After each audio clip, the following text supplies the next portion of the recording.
ಮಡಿಕೇರಿ ನಗರದ ಹೊರವಲಯದಲ್ಲಿ ಹುಲಿ ಓಡಾಟ ಕಂಡುಬಂದಿರುವ ಹಿನ್ನೆಲೆಯಲ್ಲಿ ಅರಣ್ಯ ಇಲಾಖೆ ಎಚ್ಚೆತ್ತುಕೊಂಡಿದ್ದು ಹುಲಿ ಸೆರೆಗೆ ಕಾರ್ಯಾಚರಣೆ ಆರಂಭಿಸಿದೆ. ಇಬ್ಬನಿಮಳವಾಡಿ, ಸಿಂಕೋನ ಹಾಗೂ ಕಗೋಟು ಸುತ್ತಮುತ್ತ ಪ್ರದೇಶಗಳಲ್ಲಿ ಹುಲಿ ಕಾಣಿಸಿಕೊಂಡಿರುವ ಮಾಹಿತಿ ಹಿನ್ನೆಲೆ ಅರಣ್ಯ ಇಲಾಖೆ ಕೋಂಬಿಂಗ್ ಕಾರ್ಯಾಚರಣೆ ನಡೆಸುತ್ತಿದೆ. ಜನರಲ್ಲಿ ಆತಂಕ ಉಂಟಾಗಿರುವುದರಿಂದ ಮುಂಜಾಗ್ರತಾ ಕ್ರಮವಾಗಿ ಕಟ್ಟುನಿಟ್ಟಿನ ನಿಗಾ ವಹಿಸಲಾಗಿದೆ. ಕಾರ್ಯಾಚರಣೆಗೆ 3 ಸಾಕಾನೆಗಳನ್ನು ಬಳಸಲಾಗುತ್ತಿದ್ದು, ದಟ್ಟ ಅರಣ್ಯ ಪ್ರದೇಶಗಳಲ್ಲಿ ಹುಲಿಯ ಚಲನವಲನ ಪತ್ತೆ ಮಾಡಲು ವಿಶೇಷ ತಂಡಗಳನ್ನು ನಿಯೋಜಿಸಲಾಗಿದೆ. ಜೊತೆಗೆ ಆಧುನಿಕ ತಂತ್ರಜ್ಞಾನವನ್ನು ಬಳಸಿಕೊಂಡು ಥರ್ಮಲ್ ಡ್ರೋನ್ ಮೂಲಕವೂ ಹುಲಿಯ ಹಾದಿ ಮತ್ತು ಚಲನವಲನಗಳನ್ನು ನಿಗಾ ವಹಿಸಲಾಗುತ್ತಿದೆ. ಮಡಿಕೇರಿ ನಗರದ ಹೊರವಲಯದಲ್ಲಿ ಹುಲಿ ಓಡಾಟ ಕಂಡುಬಂದಿರುವ ಹಿನ್ನೆಲೆಯಲ್ಲಿ ಅರಣ್ಯ ಇಲಾಖೆ ಎಚ್ಚೆತ್ತುಕೊಂಡಿದ್ದು ಹುಲಿ ಸೆರೆಗೆ ಕಾರ್ಯಾಚರಣೆ ಆರಂಭಿಸಿದೆ. ಇಬ್ಬನಿಮಳವಾಡಿ, ಸಿಂಕೋನ ಹಾಗೂ ಕಗೋಟು ಸುತ್ತಮುತ್ತ ಪ್ರದೇಶಗಳಲ್ಲಿ ಹುಲಿ ಕಾಣಿಸಿಕೊಂಡಿರುವ ಮಾಹಿತಿ ಹಿನ್ನೆಲೆ ಅರಣ್ಯ ಇಲಾಖೆ ಕೋಂಬಿಂಗ್ ಕಾರ್ಯಾಚರಣೆ ನಡೆಸುತ್ತಿದೆ. ಜನರಲ್ಲಿ ಆತಂಕ ಉಂಟಾಗಿರುವುದರಿಂದ ಮುಂಜಾಗ್ರತಾ ಕ್ರಮವಾಗಿ ಕಟ್ಟುನಿಟ್ಟಿನ ನಿಗಾ ವಹಿಸಲಾಗಿದೆ. ಕಾರ್ಯಾಚರಣೆಗೆ 3 ಸಾಕಾನೆಗಳನ್ನು ಬಳಸಲಾಗುತ್ತಿದ್ದು, ದಟ್ಟ ಅರಣ್ಯ ಪ್ರದೇಶಗಳಲ್ಲಿ ಹುಲಿಯ ಚಲನವಲನ ಪತ್ತೆ ಮಾಡಲು ವಿಶೇಷ ತಂಡಗಳನ್ನು ನಿಯೋಜಿಸಲಾಗಿದೆ. ಜೊತೆಗೆ ಆಧುನಿಕ ತಂತ್ರಜ್ಞಾನವನ್ನು ಬಳಸಿಕೊಂಡು ಥರ್ಮಲ್ ಡ್ರೋನ್ ಮೂಲಕವೂ ಹುಲಿಯ ಹಾದಿ ಮತ್ತು ಚಲನವಲನಗಳನ್ನು ನಿಗಾ ವಹಿಸಲಾಗುತ್ತಿದೆ. ಮಡಿಕೇರಿ ನಗರದ ಹೊರವಲಯದಲ್ಲಿ ಹುಲಿ ಓಡಾಟ ಕಂಡುಬಂದಿರುವ ಹಿನ್ನೆಲೆಯಲ್ಲಿ ಅರಣ್ಯ ಇಲಾಖೆ ಎಚ್ಚೆತ್ತುಕೊಂಡಿದ್ದು ಹುಲಿ ಸೆರೆಗೆ ಕಾರ್ಯಾಚರಣೆ ಆರಂಭಿಸಿದೆ. ಇಬ್ಬನಿಮಳವಾಡಿ, ಸಿಂಕೋನ ಹಾಗೂ ಕಗೋಟು ಸುತ್ತಮುತ್ತ ಪ್ರದೇಶಗಳಲ್ಲಿ ಹುಲಿ ಕಾಣಿಸಿಕೊಂಡಿರುವ ಮಾಹಿತಿ ಹಿನ್ನೆಲೆ ಅರಣ್ಯ ಇಲಾಖೆ ಕೋಂಬಿಂಗ್ ಕಾರ್ಯಾಚರಣೆ ನಡೆಸುತ್ತಿದೆ. ಜನರಲ್ಲಿ ಆತಂಕ ಉಂಟಾಗಿರುವುದರಿಂದ ಮುಂಜಾಗ್ರತಾ ಕ್ರಮವಾಗಿ ಕಟ್ಟುನಿಟ್ಟಿನ ನಿಗಾ ವಹಿಸಲಾಗಿದೆ. ಕಾರ್ಯಾಚರಣೆಗೆ 3 ಸಾಕಾನೆಗಳನ್ನು ಬಳಸಲಾಗುತ್ತಿದ್ದು, ದಟ್ಟ ಅರಣ್ಯ ಪ್ರದೇಶಗಳಲ್ಲಿ ಹುಲಿಯ ಚಲನವಲನ ಪತ್ತೆ ಮಾಡಲು ವಿಶೇಷ ತಂಡಗಳನ್ನು ನಿಯೋಜಿಸಲಾಗಿದೆ.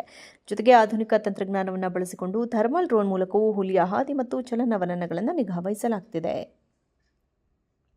ಮಡಿಕೇರಿ ನಗರದ ಹೊರವಲಯದಲ್ಲಿ ಹುಲಿ ಓಡಾಟ ಕಂಡುಬಂದಿರುವ ಹಿನ್ನೆಲೆಯಲ್ಲಿ ಅರಣ್ಯ ಇಲಾಖೆ ಎಚ್ಚೆತ್ತುಕೊಂಡಿದ್ದು ಹುಲಿ ಸೆರೆಗೆ ಕಾರ್ಯಾಚರಣೆ ಆರಂಭಿಸಿದೆ.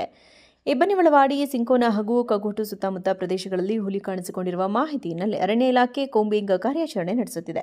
ಜನರಲ್ಲಿ ಆತಂಕ ಉಂಟಾಗಿರುವುದರಿಂದ ಮುಂಜಾಗ್ರತಾ ಕ್ರಮವಾಗಿ ಕಟ್ಟುನಿಟ್ಟಿನ ನಿಗಾ ವಹಿಸಲಾಗಿದೆ.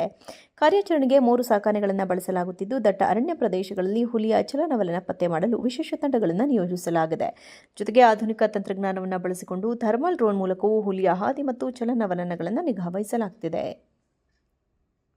ಮಡಿಕೇರಿ ನಗರದ ಹೊರವಲಯದಲ್ಲಿ ಹುಲಿ ಓಡಾಟ ಕಂಡುಬಂದಿರುವ ಹಿನ್ನೆಲೆಯಲ್ಲಿ ಅರಣ್ಯ ಇಲಾಖೆ ಎಚ್ಚೆತ್ತುಕೊಂಡಿದ್ದು ಹುಲಿ ಸೆರೆಗೆ ಕಾರ್ಯಾಚರಣೆ ಆರಂಭಿಸಿದೆ.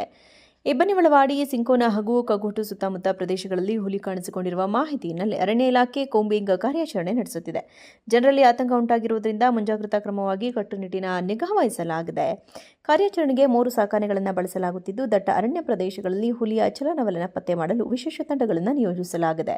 ಜೊತೆಗೆ ಆಧುನಿಕ ತಂತ್ರಜ್ಞಾನವನ್ನು ಬಳಸಿಕೊಂಡು ಥರ್ಮಲ್ ಡ್ರೋನ್ ಮೂಲಕವೂ ಹುಲಿಯ ಹಾದಿ ಮತ್ತು ಚಲನವಲನಗಳನ್ನು ನಿಗಾ ವಹಿಸಲಾಗುತ್ತಿದೆ. ಮಡಿಕೇರಿ ನಗರದ ಹೊರವಲಯದಲ್ಲಿ ಹುಲಿ ಓಡಾಟ ಕಂಡುಬಂದಿರುವ ಹಿನ್ನೆಲೆಯಲ್ಲಿ ಅರಣ್ಯ ಇಲಾಖೆ ಎಚ್ಚೆತ್ತುಕೊಂಡಿದ್ದು ಹುಲಿ ಸೆರೆಗೆ ಕಾರ್ಯಾಚರಣೆ ಆರಂಭಿಸಿದೆ. ಇಬ್ಬನಿಮಳವಾಡಿ, ಸಿಂಕೋನ ಹಾಗೂ ಕಗೋಟು ಸುತ್ತಮುತ್ತ ಪ್ರದೇಶಗಳಲ್ಲಿ ಹುಲಿ ಕಾಣಿಸಿಕೊಂಡಿರುವ ಮಾಹಿತಿ ಹಿನ್ನೆಲೆ ಅರಣ್ಯ ಇಲಾಖೆ ಕೋಂಬಿಂಗ್ ಕಾರ್ಯಾಚರಣೆ ನಡೆಸುತ್ತಿದೆ. ಜನರಲ್ಲಿ ಆತಂಕ ಉಂಟಾಗಿರುವುದರಿಂದ ಮುಂಜಾಗ್ರತಾ ಕ್ರಮವಾಗಿ ಕಟ್ಟುನಿಟ್ಟಿನ ನಿಗಾ ವಹಿಸಲಾಗಿದೆ. ಕಾರ್ಯಾಚರಣೆಗೆ 3 ಸಾಕಾನೆಗಳನ್ನು ಬಳಸಲಾಗುತ್ತಿದ್ದು, ದಟ್ಟ ಅರಣ್ಯ ಪ್ರದೇಶಗಳಲ್ಲಿ ಹುಲಿಯ ಚಲನವಲನ ಪತ್ತೆ ಮಾಡಲು ವಿಶೇಷ ತಂಡಗಳನ್ನು ನಿಯೋಜಿಸಲಾಗಿದೆ. ಜೊತೆಗೆ ಆಧುನಿಕ ತಂತ್ರಜ್ಞಾನವನ್ನು ಬಳಸಿಕೊಂಡು ಥರ್ಮಲ್ ಡ್ರೋನ್ ಮೂಲಕವೂ ಹುಲಿಯ ಹಾದಿ ಮತ್ತು ಚಲನವಲನಗಳನ್ನು ನಿಗಾ ವಹಿಸಲಾಗುತ್ತಿದೆ.